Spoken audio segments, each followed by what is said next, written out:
কোরআনে কারিমে আল্লাহ বলেছেন, ইয়াকুনু ফুকারা ইউগনিহিমুল্লাহু মিন ফাদলি।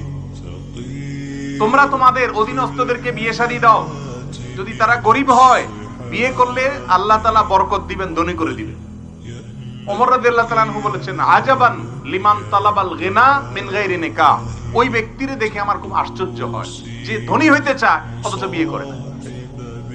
তার মানে বিয়ে করলে কি হবে? আর আমাদের দেশে এখন অভিভাবকরা সবাই ছেলে মেয়েকে বিয়ে দেয় না, কয় আগে নিজের পায়ে দাঁড়া। আরে ভাই, সে কি আরেকজনের পায়ে দাঁড়ানো আছে নাকি? বলো যে নিজের পায়ে দাঁড়া। নিজের পায়ে দাঁড়ানোর এটা ব্যাখ্যা দিয়ে শেষ করা কঠিন। কারোর মতে মাসে 1 লাখ টাকা কামাইলে তারপরে নিজের পায়ে দাঁড়ানো হলো, কারোর মতে সরকারি একটা চাকরি পাইলে তারপরে নিজের পায়ে দাঁড়ানো হলো। এভাবে করতে করতে বিবাহ দেরি করে।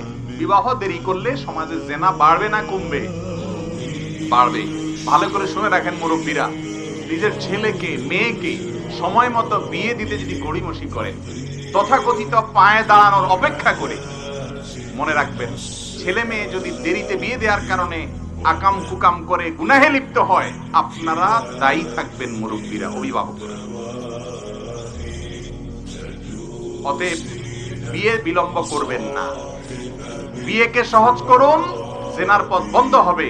বিয়ে কঠিন করবেন, জেনার পথ সহজ হবে। ঠিক না ঠিক? অতএব বিয়ে সহজ করতে হবে, আল্লাহ তাআলার নির্দেশ এটা। তবে হ্যাঁ, একেবারে যদি কোনো ক্ষমতা নেই স্ত্রীর ভরণ পোষণ দেওয়া, তাহলে সে রোজা রাখবে। কথা বুঝে আসছে? কিন্তু কোনো মতে যদি ডাল ভাতের ব্যবস্থা করতে পারেন, আলহামদুলিল্লাহ। অনেক মেয়ে আছে যারা কোন রকম বেঁচে থাকার উপায় পেলে তারা খুশি, আলহামদুলিল্লাহ। খুঁজে সেরকম দিনদার মেয়ে বের করবেন এবং অল্প উপার্জনে আল্লাহ তাআলা বারাকা দিবেন ইনশাআল্লাহ। এই জন্য বিয়ে দেরি করা উচিত না।